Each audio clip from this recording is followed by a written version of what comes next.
Exam ഒക്കെ ആവാറായി, പക്ഷേ പഠിക്കാനൊരു മൂഡില്ല, ഒരു മോട്ടിവേഷൻ ഇല്ല. ഒന്ന് മോട്ടിവേറ്റ് ചെയ്യുമോ മിസ്, അല്ലെങ്കിൽ ഒരു മോട്ടിവേഷൻ തരുമോ? നമ്മുടെ കുട്ടികൾ കമൻറ്റ് സെക്ഷനിലൊക്കെ പറയാറുണ്ട് അല്ലേ. അപ്പോൾ ഈ മോട്ടിവേഷന് വേണ്ടിയിട്ട്, ഇതൊരു മോട്ടിവേഷൻ ആണോ എന്ന് എനിക്കറിയില്ല, പക്ഷെ ഒരു റിയാലിറ്റിയാണ്. ഇത് തിരഞ്ഞ് നിങ്ങൾ പുറത്തേക്കൊന്നും പോകേണ്ട ആവശ്യമൊന്നുമില്ല. നിങ്ങൾ ഇപ്പോൾ നിങ്ങളുടെ വീട്ടിലാണുള്ളതെന്നുണ്ടെങ്കിൽ നിങ്ങളുടെ പാരൻസിനൊന്ന് നോക്കി നോക്കും, അവരെന്ത് ചെയ്യുകയാണ്? മിക്കവാറും വർക്ക് ചെയ്യായിരിക്കും.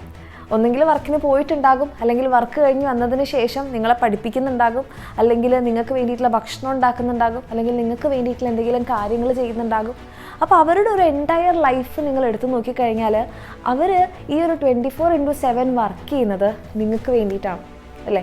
അവർക്ക് എന്തിൻ്റെ ആവശ്യമുണ്ട്? ഇപ്പം ഇങ്ങനെ വർക്ക് ചെയ്ത് പൈസയൊക്കെ ഉണ്ടാക്കി നിങ്ങളെ പഠിപ്പിക്കേണ്ട ആവശ്യം എന്താ? അവർക്ക് ശരിക്കും ഇതൊന്നും ഇല്ല എന്നുണ്ടെങ്കിൽ അവർക്ക് ജോലിക്ക് പോവാം, പൈസ ഉണ്ടാക്കാം, അവർക്ക് അവരുടെ ലൈഫ് എൻജോയ് ചെയ്തൂടെ, ലോകം മുഴുവനും ചുറ്റിക്കാണാനൊക്കെ പോയിക്കൂടെ, വെറുതെ ഇരുന്നൂടെ, റിട്ടയർമെൻറ്റ് ലൈഫ് എൻജോയ് ചെയ്തൂടെ. അവരിതൊന്നും ചെയ്യാതെ അവരിത്രയും വർക്ക് ചെയ്തുകൊണ്ടിരിക്കുന്നത് നിങ്ങൾക്ക് വേണ്ടിയിട്ടാണ് അല്ലേ. നിങ്ങൾക്ക് നല്ല എഡ്യൂക്കേഷൻ തരണം, നിങ്ങൾക്ക് നല്ലൊരു ജോലി കിട്ടാൻ വേണ്ടിയിട്ട് നിങ്ങളെ പഠിപ്പിക്കുന്നുണ്ട്. അപ്പം നിങ്ങൾക്കൊരു പ്രോപ്പർ എഡ്യൂക്കേഷൻ തന്ന് നിങ്ങളുടെ ലൈഫ് നല്ല അടിപൊളിയായിട്ട് മുന്നോട്ട് പോകാൻ വേണ്ടിയിട്ടാണ് അവരിങ്ങനെ കിടന്ന് കഷ്ടപ്പെടുന്നത്. ചിലപ്പോൾ അതിൽ പല പാരൻസിനും പല കാര്യങ്ങൾ കൊണ്ട് അവർക്ക് നല്ല രീതിയിൽ എഡ്യൂക്കേഷൻ കിട്ടിയിട്ടുണ്ടാവില്ലായിരിക്കും. അപ്പോൾ ഞങ്ങൾക്ക് കിട്ടാതിരുന്നൊരു കാര്യം ഞങ്ങളുടെ കുട്ടികൾക്ക് കിട്ടണം, അവരുടെ ലൈഫ് ഇതിലും ബെറ്റർ ആവണം എന്ന് ചിന്തിക്കുന്നവരാണ് എല്ലാവരും തന്നെ അല്ലേ. അപ്പം എല്ലാ പാരൻസും നിങ്ങളോട് പഠിക്കാൻ വേണ്ടിയിട്ട് പറയുന്നത് എന്തുകൊണ്ടാണെന്ന് വെച്ച് കഴിഞ്ഞാൽ, നമ്മൾ എഡ്യൂക്കേഷനിലൂടെ നമ്മുടെ ലൈഫ് നമുക്ക് എന്ത് ചെയ്യാൻ വേണ്ടി പറ്റും. ഇപ്പോൾ നമ്മൾ ജനിക്കുമ്പോൾ നമ്മൾ പാവപ്പെട്ടവരായിട്ടോ പൈസക്കാരായിട്ടോ എങ്ങനെ വേണേലും ജനിച്ചോട്ടെ, പക്ഷേ നമ്മുടെ ലൈഫ് എങ്ങനെ മാറ്റാം എന്നുള്ളത് അവർക്കറിയാം. കാരണം അത് എഡ്യൂക്കേഷനിലൂടെ മാത്രമേ സാധിക്കുള്ളൂ. ഓക്കെ, അപ്പോൾ അതിന് വേണ്ടിയിട്ടാണ് അവരിപ്പോഴും വർക്ക് ചെയ്തുകൊണ്ടിരിക്കുന്നത് അല്ലേ. അപ്പോൾ നിങ്ങൾക്ക് വേണ്ടിയിട്ട് മാത്രം വർക്ക് ചെയ്യുന്ന ഒരു ഗ്രൂപ്പ് ഓഫ് ആൾക്കാർ, അല്ലെങ്കിൽ കുറച്ച് മനുഷ്യർ നിങ്ങളുടെ മുന്നിലുണ്ട്, നിങ്ങളുടെ വീട്ടിലുണ്ട്. അവരൊന്ന് നോക്കിക്കഴിഞ്ഞാൽ തന്നെ നിങ്ങൾക്ക് മനസ്സിലാകും നിങ്ങൾ എന്തിനു വേണ്ടിയിട്ട് പഠിക്കണം എന്നുള്ളത്. കാരണം നിങ്ങൾ ആലോചിച്ച് നോക്കും മക്കളെ, നമുക്ക് വേണ്ടിയിട്ട് കുറേ ആൾക്കാർ വർക്ക് ചെയ്യാണ്, നമ്മളതൊന്നും കാണാതെ മോട്ടിവേഷനില്ല, പഠിക്കാൻ മൂടില്ല അല്ലേ, പഠിക്കാൻ തോന്നുന്നില്ല, ഇതൊക്കെ പറയുന്നതിൽ നിങ്ങളൊന്നും ആലോചിച്ച് നോക്കാം. അങ്ങനെ പറയുന്നതിൽ എന്തെങ്കിലും കാര്യമുണ്ടോ? നിങ്ങളെപ്പോലെ അല്ലാത്ത ഒത്തിരി മക്കളുണ്ട്, പഠിക്കാൻ ആഗ്രഹമുള്ള പക്ഷേ ഇന്നും പഠിക്കാൻ പറ്റാത്ത കുറേ കുട്ടികളുണ്ട്.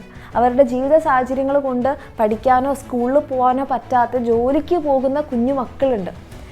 അതൊന്നും അല്ലാതെ ലോകത്തിലുള്ള പല പ്രശ്നങ്ങൾ കാരണം ദുരിതം അനുഭവിക്കുന്ന ഒത്തിരി മക്കളുണ്ട്. നിങ്ങൾ ഈ ഒരു അവസ്ഥയിലൂടെ ഒന്നുമല്ല കടന്നു പോകുന്നത്. നിങ്ങൾക്ക് പ്രോപ്പറായിട്ട് നിങ്ങൾക്ക് പഠിക്കാനുള്ള സാഹചര്യങ്ങളുണ്ട്, നിങ്ങൾക്ക് സ്കൂളിൽ പോകാൻ പറ്റുന്നുണ്ട്, നിങ്ങൾക്ക് ബുക്സ് ഉണ്ട്, നോട്ടുണ്ട്, വീട്ടിൽ തിരിച്ചു വന്നു കഴിഞ്ഞാൽ നിങ്ങൾക്ക് വേണ്ടിയിട്ടുള്ള ഭക്ഷണം ഉണ്ടാക്കി തരാനും, നിങ്ങൾ അത് വേണം ഇത് വേണം എന്നൊക്കെ പറയുന്ന സമയത്ത് അതൊക്കെ വാങ്ങിച്ചു തരാനും ഒക്കെ നിങ്ങൾക്കിപ്പോൾ ഈ വീഡിയോ കാണാനൊരു മൊബൈൽ ഫോണും നെറ്റും സൗകര്യങ്ങളും എല്ലാം ഉണ്ട്. എന്നിട്ടും നമ്മൾ ഇതൊന്നും ഉപയോഗിക്കുന്നില്ല. എന്തിനു വേണ്ടിയിട്ടാണോ നമ്മൾ ചെയ്യേണ്ടത് അതൊന്നും നമ്മൾ ഉപയോഗിക്കാതെ നമ്മളിങ്ങനെ മൂടില്ല, തോന്നുന്നില്ല എന്നൊക്കെ പറയുമ്പോൾ ഇതൊന്നും കിട്ടാത്ത ഒത്തിരി മക്കൾ, നിങ്ങളുടെ ഈ ഒരു സാഹചര്യം അവർക്ക് കൊടുക്കുകയാണെന്നുണ്ടെങ്കിൽ അവർ ഈ ലോകത്തിലെ ഏറ്റവും ഭാഗ്യവാന്മാരായിട്ടുള്ള ആൾക്കാരായിട്ട് അവരെ കണക്കാക്കും. അപ്പോൾ നിങ്ങളുടെ ഇതേ സെയിം സിറ്റുവേഷൻ മറ്റൊരു ഗ്രൂപ്പ് ഓഫ് കുട്ടികൾക്ക് കിട്ടിക്കഴിഞ്ഞാൽ അവർ കൺസിഡർ ചെയ്യുന്നത് അവരെ ഈ ലോകത്തിലെ തന്നെ ഏറ്റവും വലിയ ഭാഗ്യവാന്മാരായിട്ടായിരിക്കും. അപ്പോൾ നിങ്ങൾ ആലോചിക്കുക, മറ്റുള്ളൊരു കുട്ടീൻ്റെ പെർസ്പെക്റ്റീവിൽ നോക്കുമ്പോൾ ഈ ലോകത്തിലെ തന്നെ ഏറ്റവും ഭാഗ്യവാന്മാരായിട്ടുള്ള കുട്ടികളാണ് നിങ്ങളെല്ലാവരും. ഭാഗ്യവാന്മാരും ഭാഗ്യവതികളുമാണ്. ഇത്രയും ലക്ക് നിങ്ങൾക്ക് ഉണ്ടായിട്ടും നിങ്ങൾ മൂടില്ല, തോന്നുന്നില്ല, പഠിക്കാൻ പറ്റുന്നില്ല എന്നൊക്കെ പറയുമ്പം നമ്മൾ അറ്റ്ലീസ്റ്റ് ട്രൈ ചെയ്യുന്നുണ്ടോ എന്നുള്ളതെങ്കിലും നമ്മളൊന്ന് നോക്കണം. ഓക്കെ, ഈ മോട്ടിവേഷൻ ഇല്ല, മൂടില്ല എന്നൊക്കെ പറയുന്നത് അങ്ങനെ തോന്നുന്ന സമയത്ത് നിങ്ങളുടെ പാരൻസിൻ്റെ മുഖം ഒന്ന് നോക്കിയാൽ മതി. അവരിപ്പോൾ എന്ത് ചെയ്തുകൊണ്ടിരിക്കുകയാണെന്ന് നോക്കിയാൽ മതി. നമ്മൾക്ക് വേണ്ടി വർക്ക് ചെയ്തുകൊണ്ടിരിക്കുന്ന ആ ഒരു പാരൻസിൻ്റെ മുഖം കണ്ടിട്ടും നിങ്ങൾക്ക് ഒരു മൂഡും വരുന്നില്ല പഠിക്കാൻ, നിങ്ങൾക്കൊരു മോട്ടിവേഷനും വരുന്നില്ല പഠിക്കാൻ എന്നാണെന്നുണ്ടെങ്കിൽ വേറെ ഒന്നും തന്നെ നമ്മളെ മോട്ടിവേറ്റ് ചെയ്യാൻ പറ്റില്ല. ഓക്കെ, സോ നിങ്ങൾക്ക് കിട്ടിയിട്ടുള്ള ഈ ഒരു സാഹചര്യങ്ങളിൽ എപ്പോഴും താങ്ക്ഫുള്ളായിരിക്കുക. അത് ഏറ്റവും ബെസ്റ്റായിട്ട്, നിങ്ങളുടെ ഏറ്റവും ബെസ്റ്റായിട്ട്, നിങ്ങൾ ടോപ്പർ ആവണം, നിങ്ങൾ ഫുൾ മാർക്ക് വാങ്ങിക്കണം അങ്ങനെയൊന്നും മിസ് പറയുന്നില്ല. നിങ്ങളുടെ ലെവൽ ബെസ്റ്റ് നിങ്ങൾ കൊടുക്കാൻ വേണ്ടിയിട്ട് ട്രൈ ചെയ്യുക. അത് ഇന്നു മുതൽ തന്നെ പഠിച്ചു തുടങ്ങുക. ഓക്കെ, അങ്ങനെയാണെന്നുണ്ടെങ്കിൽ നിങ്ങൾക്ക് നിങ്ങളുടെ പാരൻസിനെ, നിങ്ങൾക്ക് വേണ്ടി മാത്രം വർക്ക് ചെയ്യുന്ന, നിങ്ങൾക്ക് നല്ലത് വരണം എന്ന് മാത്രം ചിന്തിക്കുന്ന നിങ്ങളുടെ പാരൻസിനെ ഹാപ്പി ആക്കാനും അതുവഴി നിങ്ങളുടെ ലൈഫ് മെച്ചപ്പെടാനും നിങ്ങൾക്ക് പറ്റും. അപ്പോൾ അങ്ങനെയൊക്കെ എൻ്റെ കുട്ടിയൊക്കെ വേണമെന്നുണ്ടെങ്കിൽ നന്നായിട്ട് തന്നെ പഠിക്കുക.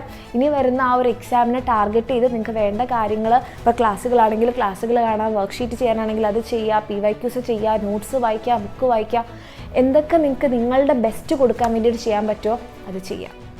ഓക്കെ, നിങ്ങളങ്ങനെ ഇല്ലെങ്കിൽ ഇനി മുതലെങ്കിൽ അത് ചെയ്തു തുടങ്ങാം. ഇപ്പോൾ അത് ചെയ്യുന്നുണ്ട്, ഞങ്ങൾ പ്രോപ്പറായിട്ട് പഠിക്കുന്നുണ്ടെങ്കിൽ വെരി ഗുഡ്. ഓക്കെ, ഇനി ഏതെങ്കിലും മക്കൾ അങ്ങനെ ഒന്നും ചെയ്തു തുടങ്ങിയിട്ടില്ലെങ്കിൽ ഇപ്പം നിങ്ങളത് ചെയ്യേണ്ട സമയമാണ് മക്കളെ. അടിപൊളിയായിട്ട് പഠിക്കുക. അത് നമ്മുടെ എക്സാമിനറിൻ്റെ ബാച്ചിൽ കൂടെ നിങ്ങൾക്ക് പഠിക്കാൻ താല്പര്യമുണ്ടെങ്കിൽ നമ്മുടെ ബാച്ചിൽ നിങ്ങൾക്ക് അഡ്മിഷൻ എടുക്കാൻ താഴെ കാണുന്ന നമ്പറിൽ മെസ്സേജ് ചെയ്താൽ മതി. നിങ്ങൾ എങ്ങനെ പഠിക്കുന്നു എന്നുള്ളതല്ല, അവസാനമായിട്ട് നിങ്ങൾ പഠിച്ചിരിക്കണം, അത്രേ ഉള്ളൂ. ഓക്കെ, നമ്മൾ അവസാനം നമ്മളുടെ എക്സാം പേപ്പർ കിട്ടുമ്പോൾ നമ്മൾക്ക് സന്തോഷത്തോടു കൂടിയിട്ട് ആ ഒരു പേപ്പർ അവർക്ക് നമ്മുടെ പാരൻസിന് കാണിച്ചു കൊടുത്താൽ മതിയാവും. അവർ ഈ കഷ്ടപ്പെടുന്നതൊക്കെ അവർ മറക്കും. നിങ്ങളുടെ ആ ഒരു സക്സസ് കാണുമ്പോൾ അവർ ഹാപ്പി ആയിരിക്കുള്ളൂ. ഓക്കെ, അപ്പോൾ നിങ്ങൾക്ക് വേണ്ടി, നമ്മുടെ പാരൻസിന് വേണ്ടിയിട്ട് നന്നായിട്ട് പഠിക്കുക. All the very best. Okay.